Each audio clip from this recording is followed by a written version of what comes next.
ஏய் இத பாரு, ஒண்ணு நீ இல்லனா நான் இல்லனா நீ, நீ இல்லனா நான். நமக்குள்ள வேற எவனும் நடுவில் வந்துடக்கூடாது. எஸ்ஓபி எஸ்ஓபின்னு போட்டு ஒரு பக்கம் அவனை தடுத்துரு, இன்னொரு பக்கம் அவன் மேல பழி மேல பழி போட்டு நானும் தடுத்துறேன். என்ன ஓகேவா? டீலிங் ஓகேவா? Over over. ஒருத்தன் சைலண்டா இருக்கான், அமைதியா இருக்கான்னா உடனே அவனுக்கு எதுவுமே தெரியாதுன்னு நினைச்சிடாதீங்க. சும்மா கருத்து சொல்லிக்கிட்டு கம்பு சுத்திக்கிட்டு இருந்தா எல்லாமே நடந்துருமா? நசன் பேசி பேசி அதை கேட்டு மக்கள் வெறுத்து போயிட்டாங்க. கரூர்ல ஆரம்பிச்சு நம்ம ஜனநாயகன் படம் ரிலீஸ் வரைக்கும் சென்னையில டெல்லின்னு கூவுறதும், அடிக்கிற கொள்ளைக்கு ரைடு வந்துட்டா டெல்லிக்கு வெள்ளை கொடை பிடிக்கிறதும், இந்த மணல் மாஃபியா குரூப்புக்கு ஆதரவு அளிக்கிறது யாரு? உங்க திமுக கவர்மெண்ட் தானே. அது இல்லைன்னு சொல்ல முடியுமா? எங்க ஓட்டு எங்க உரிமை. எங்களை யாரும் விலைக்கு வாங்க முடியாது.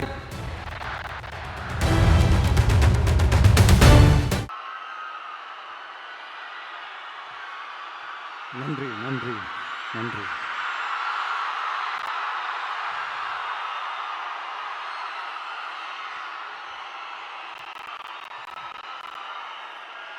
நான் போன மீட்டிங்கில் வேலூரில் பேசும்போது சொல்லியிருந்தேன், தமிழ்நாடு தான் விஜய் தான் தமிழ்நாடு அப்படின்னு நான் சொல்லியிருந்தேன். அது ஏன் அப்படி சொன்னேன் அப்படின்னா, தமிழ்நாட்டு மக்களுடைய ஒரே பிரதிநிதியாக, உண்மையான ஒரு பிரதிநிதியாக நாம் மட்டும்தான் இருக்கிறோம் அப்படின்றதுக்காக தான் அப்படி நான் சொன்னேன். அப்புறம் அந்த தேர்தல் பற்றியும் நான் சொல்லியிருந்தேன்.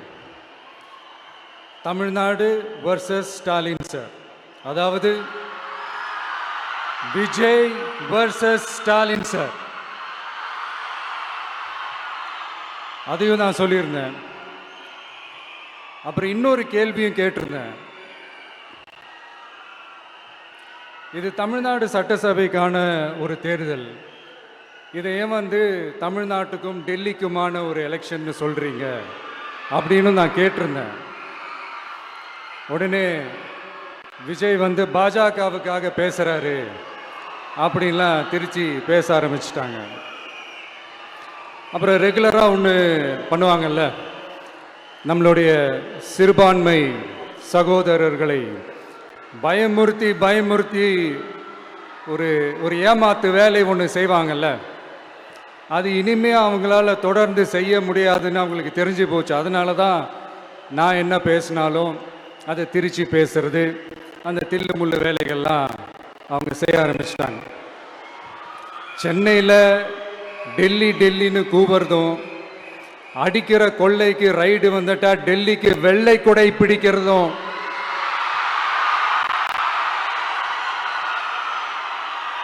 இதெல்லாம் யாருன்னு உங்களுக்கே நல்லா தெரியும். தமிழ்நாட்டை காப்பாற்றுறது திமுக தான், தமிழ்நாட்டை பொழைக்க வைக்கிறது திமுக தான், இதெல்லாமே பண்றது திமுக தான், ஸ்டாலின் சார் தான். இதெல்லாம் ஒர்க் அவுட்டே ஆகாது பாஸ்.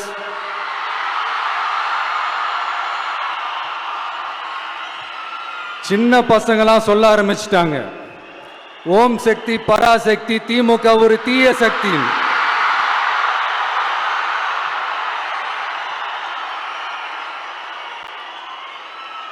அதனால இந்த தமிழ்நாடு இன்னொன்று வேற ஒன்று சொல்றாங்க. அது என்னடான்னா, தமிழ்நாட்டு அணி டெல்லி அணியா? கிரிக்கெட்ல கூட தமிழ்நாட்டு அணியை டெல்லி அணியால தொட்டு கூட பார்க்க முடியாது.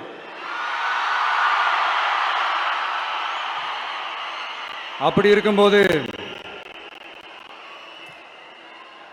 கிரிக்கெட்லையும் விசில போடுறது தமிழ்நாடு தான், சிஎஸ்கே.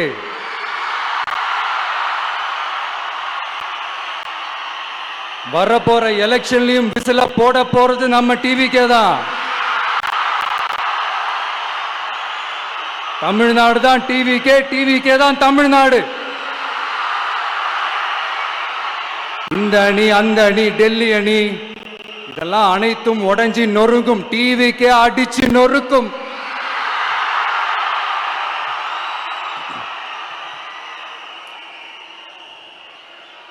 எனக்கும் என்னுடைய மக்களுக்கும் நடுவுல வேற யாராலையும் உள்ள நுழையவே முடியாது.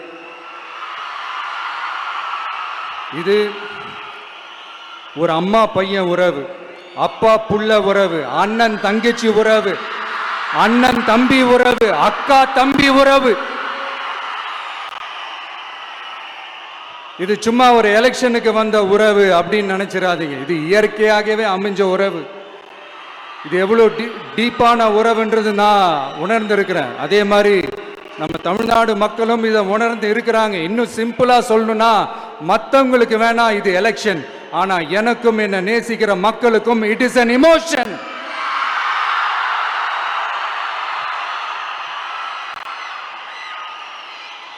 And it is not an ordinary emotion. It is a powerful oceanic emotion. இப்படி இருக்கும்போது வீட்டுக்கு வீடு விஜய், தமிழ்நாட்டுக்காக விஜய், வெற்றி பேரணியில் தமிழ்நாடு, இதெல்லாமே 100% இந்த எலெக்ஷன்ல அது ப்ரூவ் ஆகும்.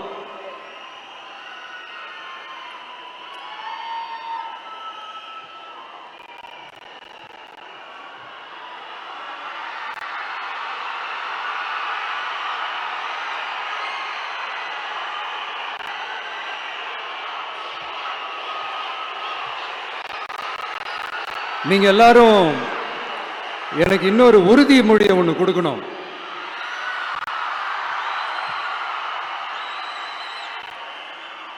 ஊழலற்ற உண்மையான சமூக நீதியை நிலைநாட்ட நம்ம ஆட்சியை அமைப்பீங்க தானே?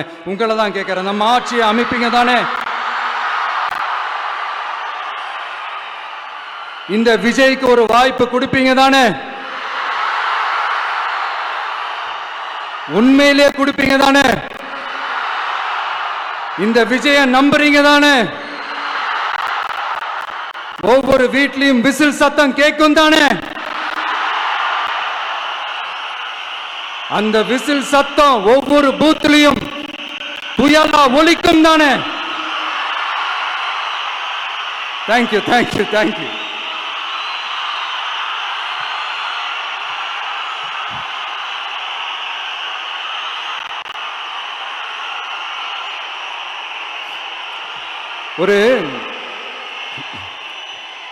ஒரு டாக்டர் இருக்காருன்னா நாம எப்போ அவரை பத்தி யோசிப்போம்? இப்போ நமக்கு ஏதாவது உடம்பு சரியில்லை அப்படின்னா அவரை யோசிப்போம், அவர் ஞாபகம் வரும். அது மாதிரி நமக்கு ஏதாவது ஒரு பிரச்சனை அப்படின்னா ஒரு வக்கீலை தேடிப்போம், அவர் ஞாபகத்துக்கு வருவார். இது மனித இயல்பு. அந்தந்த பிரச்சனை வரும்போது நம்ம அவங்கவுங்களை தேடி போவோம். ஆனால் ஆன் அ டெய்லி பேசிஸ் நம்ம சும்மா சாப்பிடும்போது கூட நம்மளை அறியாமல் ஒருத்தவங்களை பற்றி நினைப்போம், நம்மளை அறியாமல் அவங்களுக்கு நாம் நன்றி சொல்லுவோம். அந்த மதிப்பிற்குரிய அந்த மனிதர்கள் வேற யாரும் இல்லை, விவசாயி, விவசாயி, விவசாயி.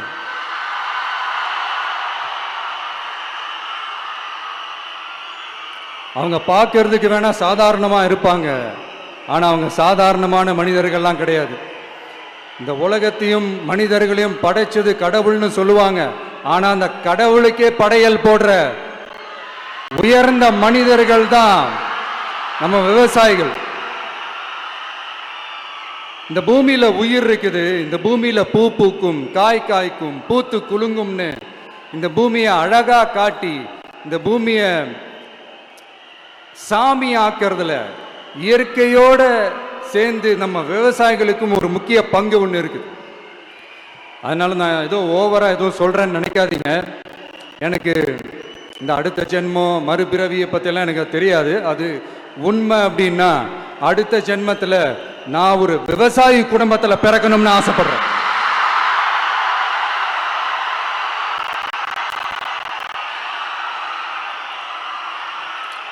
எனக்கு விவசாயத்தை பற்றி டீட்டெயில்டாக தெரியாது தான், நான் ஒத்துக்கிறேன். அதனால் மற்றவங்க மாதிரி நானும் டெல்டாக்காரன் தான் அப்படின்னு உங்கள் காதில் டால்டா ஊத்தலாம் நான் வரல. எனக்கு விவசாயத்தை பற்றி டீட்டெயில்டாக தெரியலனா கூட அவங்க படுற கஷ்டங்களை பற்றி எனக்கு நல்லாவே தெரியும். நம்மளுடைய முதல் அரசியல் பயணம் தொடங்கினதே அந்த பரந்தூர் விஷயத்தை கையில் எடுத்து தான். அதனால நம்மளுடைய இந்த ஆட்சி அமைஞ்சதும் தீர்க்க வேண்டிய முக்கியமான பிரச்சனைகள்ல நம்மளுடைய விவசாய பிரச்சனைகளும் ஒன்று. முதல்வர் அவர்களுக்கு இந்த மாதிரி நீங்கள் அது செஞ்சிட்டேன் இது செஞ்சிட்டேன் அப்படின்னு நிறையா பெருமையாக சொல்லிக்கிறீங்களே, ஒரு அடிப்படை ஒரு பிரச்சனையை பற்றி ஒன்று பேசுவோமா? கொஞ்ச நாளைக்கு முன்னாடி ஐநா சபை ஒரு ரிப்போர்ட் ஒன்று வெளியிட்டிருந்தாங்க. அது கூட தினத்தந்தி நியூஸில் கூட வந்துச்சு. உடனே கூகுள் பண்ணி எதுவும் தேடாதீங்க, உங்கள் ஏஜென்சி வச்சு எதுவும் சர்வே கிருவே எடுக்காதீங்க. எதுக்கு உங்களுக்கு சிரமம்? நானே என்னன்னு சொல்கிறேன். தண்ணீர் திவால் அப்படின்ற அந்த தலைப்பில் தண்ணியே இல்லாமல் திவால் ஆக போகுது அப்படின்ற அந்த கட்டுரை படிக்கும் போது உண்மையிலேயே மனசுக்கு ரொம்ப பகீர்னு இருந்தது. இந்தியாவிலேயே அது முக்கியமாக நம்ம தமிழ்நாட்டில் இன்னும் கொஞ்ச காலத்திலேயே தண்ணியே இல்லாமல் திவாலாக போகுதான். அதுக்கு காரணம் நிலத்தடி நீரை பாதுகாக்காமல் விட்டது தான் காரணமாக. மண்ணையும் மணலையும் கொள்ளையடிச்சா பின்ன வேற என்ன நடக்கும்? மலைகளை முழுகினா பின்ன வேற என்ன நடக்கும்? கனிம வளங்களை கொள்ளையடிச்சா பின்ன வேற என்ன நடக்கும்? இந்த மணல் கொள்ளையில் ஈடுபட்டவங்களை மேலே நீங்கள் சரியாக நடவடிக்கை எடுக்கலைன்னு அது போதுமானதாக இல்லை அப்படின்ட்டு சென்னை உயர்நீதிமன்றம் சொன்னிச்சே, மறந்துட்டீங்களா? இந்த மணல் கொள்ளை, கனிம வள கொள்ளை, இதுக்கெல்லாம் காரணம் மணல் மாஃபியா குரூப் தான் மதுரை உயர்நீதிமன்றம் அந்த கிளை சொன்னிச்சு. அதை மறந்துட்டீங்களா? இந்த மணல் மாஃபியா குரூப்புக்கு ஆதரவு அளிக்கிறது யாரு? உங்க திமுக கவர்மெண்ட் தானே. அது இல்லைன்னு சொல்ல முடியுமா? அவங்களோட டீலிங்ல இருக்கிறது யாரு? நீங்க தானே. அது இல்லைன்னு சொல்ல முடியுமா? தண்ணி திவாலாக போகுது, மணல் திவாலாக போகுது, கனிம வளம் திவாலாக போகுது. மொத்தத்தில் உங்க ஆட்சியில தமிழ்நாடு திவாலாக போகுது. கடன் மேல கடன் வாங்கிட்டு உங்க கவர்மெண்டே குப்புரட்சி படுத்துக்குச்சு. உங்ககிட்ட பேசுறதும் ஒண்ணுதான். சரி, அதை விடுங்க.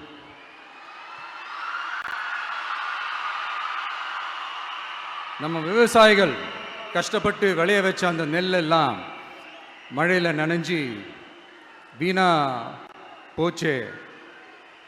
டெல்டாக்காரன்னு சொல்லிக்கிற நீங்க அதை எதாவது கவனிச்சிங்களா? அவங்களுடைய போராட்டம் எதுக்காவது கூட போய் நின்றுக்கிறீங்களா? கூண்டாஸில் மட்டும் போடுவீங்க. இதானே உங்களுடைய அந்த சாதனை. பரந்தூர் பிரச்சனை உங்களுடைய உண்மையான நிலைப்பாடு என்ன? மேல்மா விஷயத்தில் உங்களோட உண்மையான நிலைப்பாடு என்ன? தமிழகத்தில் இருக்கிற எல்லா ஆறுகளையும் இணைப்போம், இந்தியாவிலேயே நாங்கள் தான் அதை பற்றி ஃபஸ்ட்டு யோசித்தோம் அப்படின்னு பெருமையாக சொல்லிக்கிற இந்த திமுக கவர்மெண்ட் அவங்களுடைய நாக் என்னன்னு சொல்லவா? இந்த மாதிரி பெரிய பெரிய திட்டங்கள்லாம் ஆட்சிக்கு வந்த உடனே செய்ய மாட்டாங்க.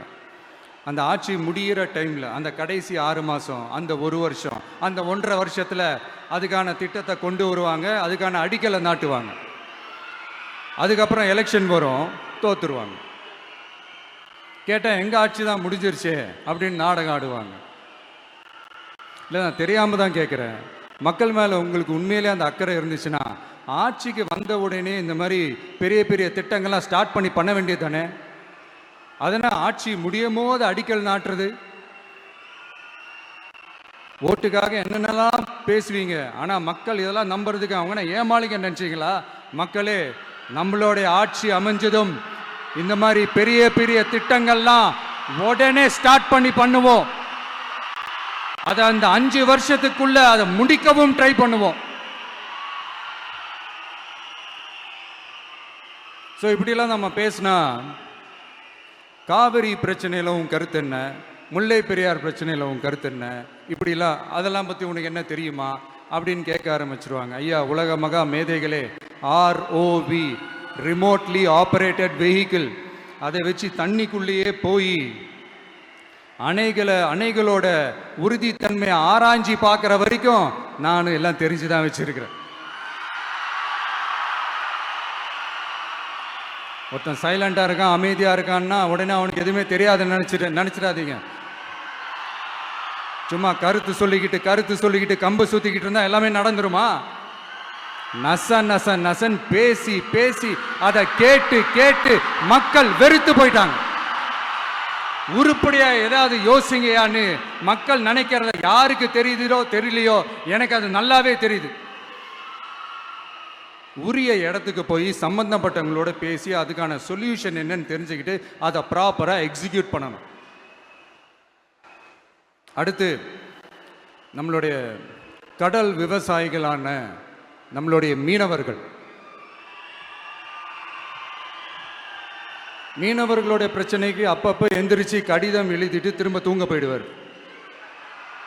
அவ்வளோதான், அதோட அது அப்படியே கிடக்கும்.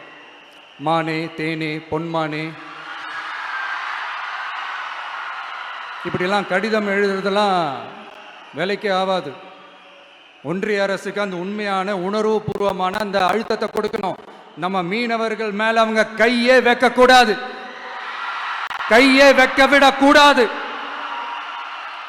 அவங்களுக்கான அந்த பாதுகாப்பு பக்காவா இருக்கணும். அதுதான் நம்மளுடைய ஒரே அஜெண்டா. மீனவர்களே, அடுத்து நம்மளுடைய ஆட்சி தான். கவலைப்படாதீங்க, தைரியமா இருங்க, உங்களுக்கான பாதுகாப்பு பக்காவா இருக்கும். இப்படி இருக்கும்போது அடுத்ததும் நாங்க தான் அப்படின்னு சிஎம் சார் சொல்லுவாங்க. அதெல்லாம் நடக்காது. 2வது முறை வந்ததெல்லாம் சரித்திரமே கிடையாது. இந்த சைனால கிரேட் வால் ஆஃப் சைனா கேள்விப்பட்டிருப்பீங்க. அதோடைய நீளத்தை விட பெரிய டாஸ்க் இது. ஆனானப்பட்ட அவங்க அப்பாவாலே முடியல.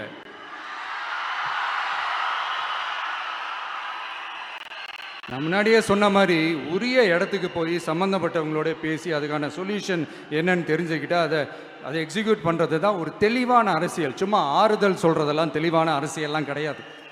அதெல்லாம் ஒரு ஹம்பக் அரசியல். அரசியலுக்கு வந்துட்டா கலெக்ஷன் பார்க்கலாம் அப்படின்றதெல்லாம் அரசியல் கிடையாது. உண்மையிலே மக்களுக்கான அந்த உழைப்பு இருக்கணும். அதனால தான் நாம் அரசியலுக்கு வந்திருக்கிறோம். இது எதிரிங்களுக்கு நல்லாவே தெரியும். அதனால தான் நம்மளை சுற்றி அத்தனை சதிகள். அதில் முக்கியமான சதி என்ன தெரியுமா? இதை பாரு, ஒன்னு நீ இல்லனா நான் இல்லனா நீ இல்லனா நான். நமக்குள்ள வேற எவனும் நடுவில் வந்துடக்கூடாது. நாம 2 பேரால மட்டும்தான் மக்களை ஈஸியா ஏமாத்த முடியும். இந்த விஜய் வந்ததுனால நமக்கு பொழப்பே போச்சு. மக்கள் வேற அவனை தான் நம்புறாங்க. நாம வெளியே அடிச்சுக்கிற மாதிரி அடிச்சுக்கிட்டாலும் உள்ள நம்மளுடைய டீலிங் பக்காவா இருக்கணும். மக்களோட ஃபீலிங்ஸை பத்திலாம் நமக்கு கவலை இல்லை. நமக்கு டீலிங் தான் முக்கியம். மாத்தி ஆட்சிக்கு வந்துடலாம்னு நினைச்சோம், ஆனா அது நடக்காது போல் இருக்கு. அதனால நீ என்ன பண்ற? எஸ்ஓபின்னு போட்டு ஒரு பக்கம் அவனை தடுத்துரு, இன்னொரு பக்கம் அவன் மேல பழி போட்டு நானும் தடுத்துறேன். என்ன ஓகேவா? டீலிங் ஓகேவா? ஓவர்.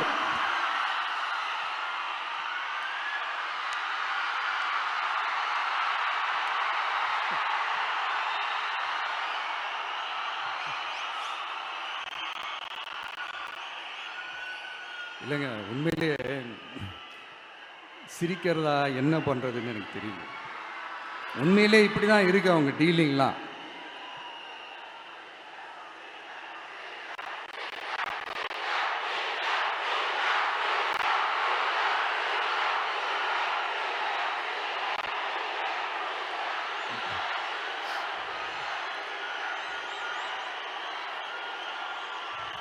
இப்படி பழி மேல பழி போட்டு கரூர்ல ஆரம்பிச்சு நம்ம ஜனநாயகன் படம் ரிலீஸ் வரைக்கும். ஆனா அந்த ரிலீஸ் பிரச்சனையில நிறைய பேர் குரல் கொடுத்தாங்க. முக்கியமா நம்மளுடைய முதல்வர் அவர்கள் கூட பூசி மொழிகி பட்டும் படாம குரல் கொடுத்தாங்க. But what ever it is, குரல் கொடுத்த அவங்களுக்கும் மற்றவங்க எல்லாருக்கும் இந்த நேரத்தில் என்னுடைய நன்றியை தெரிவிச்சுக்கிறேன். இப்படி நம்ம வெளிப்படையாக பேசுறதுனால சிஎம் சாரோட மனநிலை இப்போ எப்படி இருக்கும் தெரியுமா? ஏற்கனவே கட்சிக்காரங்க தொல்லை தாங்க முடியல, தூங்க விட மாட்டேறாங்க. இந்த விஜயும் வந்து தூங்க விட மாட்டான். நம்ம பாட்டுக்கு ஹைவேல சைக்கிள்ல சோலாவா போலான்னு நினைச்சோம். இவன் மக்கள் சக்தியோட வந்துட்டு இருக்கான். இவன் தான் கேள்வி கேட்கறான்னு பார்த்தா மக்களையும் கேள்வி கேட்க வைக்கிறான். 1000 ரூபாய் கொடுத்துட்டு இருந்தோம், 5000 ரூபாய் கொடுத்து ஏமாத்தலான்னு பார்த்தா அதையும் கேள்வி கேட்க வைக்கிறான். விசில் சத்தம் வேற விண்ண முட்டுது. கூட்டணி கட்சிகள் தொல்லை வேற தாங்க முடியல. இவன் பண்ற பிரச்சாரத்தையாத்த முடக்கலான்னு பார்த்தா அப்பவும் மக்கள் அவன் பின்னாடி தான் நிக்கிறாங்க. என்ன பண்றது ஏது பண்றதுன்னு தெரியாத ஒரு மனநிலையில இருப்பாரு. ஆனா சார், நீங்க இந்த விஜயம் முடக்கலாம், ஆனா ஒவ்வொரு வீட்டில் இருக்கிற ஒவ்வொரு விஜயும் ஒவ்வொரு விஜயையும் உங்களால முடக்கவே முடியாது.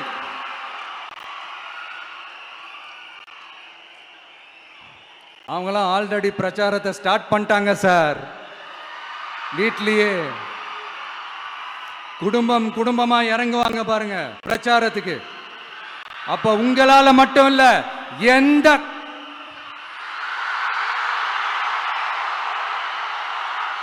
யாராலையும் தடுக்க முடியாது.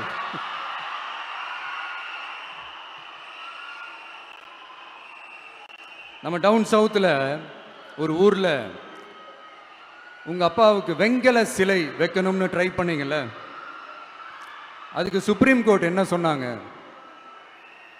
மக்களோட பணத்துல யாருக்கு புகழ் பாட பார்க்குறீங்க அப்படின்னு கேட்டாங்கல்ல. அதுக்கு என்ன அர்த்தம் தெரியுமா? ஊராம் வீட்டு நெய்யில உங்க வீட்டுக்கு ஸ்வீட் செய்யாதீங்க. எப்படி? ஊராம் வீட்டு நெய்யில உங்க வீட்டுக்கு ஸ்வீட் செய்யாதீங்கன்னு அர்த்தம். மக்களோட ஒரு அடிப்படை வாழ்வாதாரத்துக்கு ஏதாவது பிரச்சனைக்குன்னு கேட்டா நிதி சுமைன்னு சொல்றீங்க.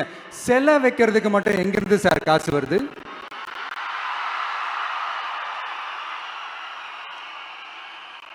முதல்ல மக்களுக்கு அந்த சோறுக்கு வழி பாருங்க சார். செலை வைக்கிறத பத்திலாம் அப்புறமா யோசிக்கலாம். கேஸ் சிலிண்டருக்கு மானியமா 100 ரூபாய் தரேன்னு சொன்னீங்களே, என்னாச்சு? கரும்புக்கு ஆதார விலையா 4000 ரூபாய் தரேன்னு சொன்னீங்களே, என்னாச்சு? ரொம்ப நாள் கல்யாணமே ஆகாம இருக்கிற பெண்களுக்கு அவங்களுடைய கல்வி தகுதிக்கு ஏற்ப அரசு வேலை கொடுப்போம்னு சொன்னீங்களே, என்னாச்சு? இதெல்லாம் வெறும் சாம்பிள் தான். இதோட ஹைலைட் ஒன்று இருக்கு. மாநில அரசால முடியவே முடியாதுன்னு தெரிஞ்சுக்கிட்டோம், நாங்க வந்தா நீட்டை ஒழிப்போம். ஆகா ஆகா ஆகா ஆகா, எவ்வளவு பெரிய ஒரு மோசடி இது! கேட்டா நாங்க தான் முன்மாதிரி ஆட்சின்னு சொல்லுவாங்க. மோசடி ஆட்சி. மோசமானவங்களே முக்கியமானவங்க கேள்விப்பட்டிருக்கிறீங்களா? அந்த மாதிரி மோசடி ஆட்சியிலே முக்கியமான ஆட்சி இந்த திமுக ஆட்சி. மக்களே, மக்களை நேசிக்கிற விஜய் வேணுமா? மக்கள் விரோத ஆட்சி நடத்துற ஸ்டாலின் சார் வேணுமா?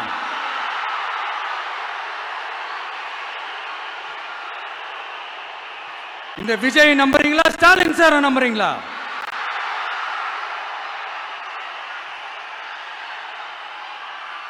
இந்த சத்தத்துக்கு அர்த்தம் தெரியுமா சார்? ஸ்டாலின் தொடரட்டும் அப்படின்னு அர்த்தம் கிடையாது. தீய சக்தி திமுக ஆட்சி மறையட்டும், தூய சக்தி டிவிகே ஆட்சி வரட்டும். நானும் உதிக்கட்டும்னு சொல்லாம்னு நினைச்சேன், பார்த்தா அதை வேற திருச்சி பேச ஆரம்பிச்சிருவாங்க. திருநெல்வேலியில், நாங்குநேரியில் இப்போ ரீசெண்டா ஒரே லைன்ல சொல்லணும்னா, நம்ம நண்பர் ஒருத்தர் ட்வீட் போட்டிருந்தாரு, அதையே சொல்றேன். ஸ்டாலின் தொடரட்டும், சட்டம் ஒழுங்கு சந்தி சிரிக்கட்டும். இதுதான் அந்த பிரச்சனைக்கு ஒரே லைன்.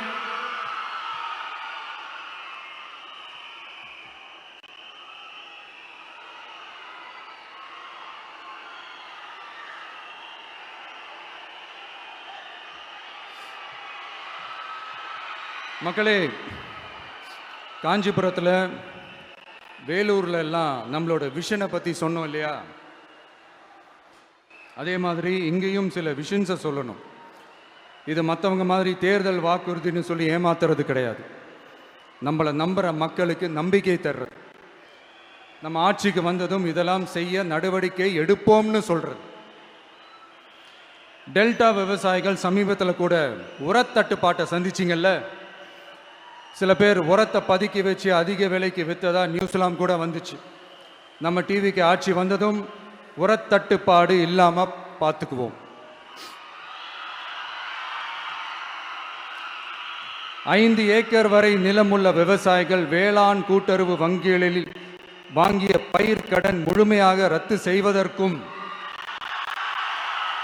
5 ஏக்கருக்கு மேல் உள்ள விவசாயிகள் வேளாண் கூட்டுறவு வங்கிகளில் வாங்கிய பயிர்க்கடன் 50% வரை ரத்து செய்வதற்கான சாத்திய கூறுகளை ஆராய்ந்து உறுதியாக நடவடிக்கை எடுப்போம்.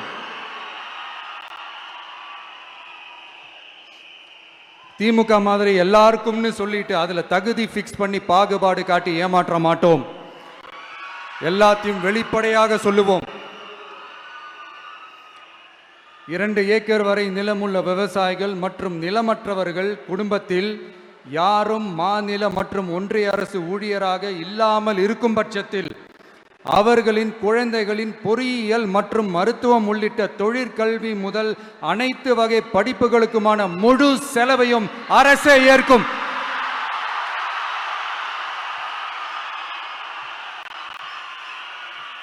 விவசாயிகளின் விருப்பத்திற்கு எதிராக எந்த திட்டமாக இருந்தாலும், ஒன்றிய அரசின் நெருக்கடியே இருந்தாலும் அந்த திட்டத்தை உங்களுடைய டிவிகே ஆட்சி முழுமையாக நிராகரிக்கும். எப்போதும் விவசாயிகளின் பக்கமே நம் ஆட்சி நிற்கும். கொள்முதல் நிலையங்களில் முறையாக நெல் மூட்டைகள் பாதுகாக்கப்படும். நெல் முளைத்து வீணாவதை பார்த்து கொண்டு நமது அரசு சும்மா இருக்காது. போதுமான கொள்முதல் நிலைய வசதிகள் ஏற்படுத்தப்படும். அதே போல கொள்முதல் நிலையங்களில் கொள்முதல் செய்வதற்கோ மூட்டை ஏற்றி இறக்கவோ 1 பைசா கமிஷன் வாங்காமல் பார்த்து கொள்ளப்படும். அப்படி கமிஷன் வாங்குவது யாராக இருந்தாலும் கடும் நடவடிக்கை எடுக்கப்படும்.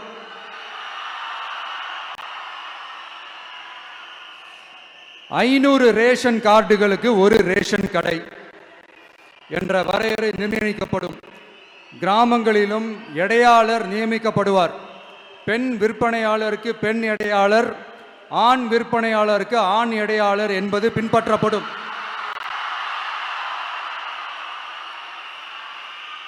ரேஷன் கடைகளில் அரிசி தவிர அனைத்து பொருள்களும் பாக்கெட் செய்து விநியோகிக்கப்படும்.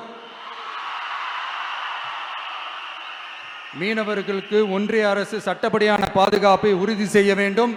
அதற்கான உண்மையான உணர்வுபூர்வமான அழுத்தத்தை ஒன்றிய அரசுக்கு நமது டிவிக்கு அரசு கொடுக்கும். நான் மீண்டும் சொல்றேன். கல்வி, மருத்துவம், ரேஷன், குடிநீர், சாலை வசதி, பஸ் வசதி, இது மாதிரி அடிப்படை விஷயங்களுக்காகத்தான் நம் அரசு முதல்ல முக்கியத்துவம் கொடுக்கும். எனக்கு நம்மளோட குழந்தைகள், நம்ம பெண்கள், நம்ம இளைஞர்கள் லைஃபுக்கு முன்னுரிமை கொடுக்கணும். அரசு வேலை வாய்ப்புகள் மட்டும் இல்லாம தனியார் வேலை வாய்ப்புகளுக்கான வழியையும் உத்தரவாதத்தையும் உருவாக்கணும். அப்படி நாம் உருவாக்கிட்டாலே அவங்களுக்கான ரூட்டை நம்ம இளைஞர்கள் அவங்களே தேர்ந்தெடுத்துப்பாங்க.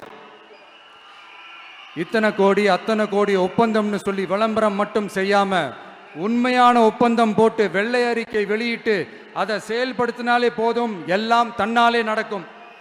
இங்க என்னனையும் சொல்ல நினைக்கிறேன்.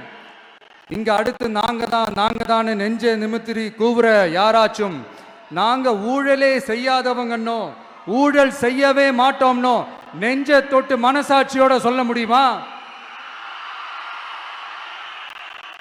ஆனா நாம இன்னைக்கு இல்ல, ஆட்சிக்கு வந்ததுக்கு அப்புறமும் ஓப்பனா தில்லா கட்ஸா சொல்லுவோம். ஊழல் லஞ்சம் இல்லாத ஒரு ஆட்சியை கொடுக்க உண்மையா ட்ரை பண்ணாலே போதும், எல்லாம் தன்னாலே நல்லா நடக்கும். எல்லாரும் கொஞ்சம் கை இப்படி வைங்களேன். எங்க ஓட்டு எங்க உரிமை. எங்களை யாரும் விலைக்கு வாங்க முடியாது. எங்க ஓட்டு விசில் சின்னத்துக்கு தான். யாரையும் நம்பி ஏமாற மாட்டோம். எங்க வார்த்தையிலிருந்து மாற மாட்டோம். இது நிஜம். தேங்க்யூ.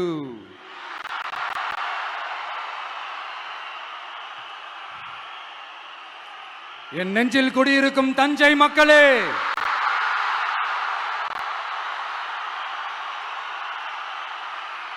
என் நெஞ்சில் குடியிருக்கும் வேலூர் மக்களே, வேலூர்ல இதை நான் சொல்ல மறந்துட்டேன். சாரி, உங்களுக்காக இங்க நான் சொல்றேன். உங்களோட நான் இருக்கேன், நம்மளோட நம்ம மக்கள் இருக்கிறாங்க. இதுக்கு மேல என்ன வேணும்? கான்பிடென்டா இருங்க. நல்லதே நடக்கும். வெற்றி நிச்சயம். மீண்டும் சந்திக்கும் வரை நன்றி, வணக்கம்.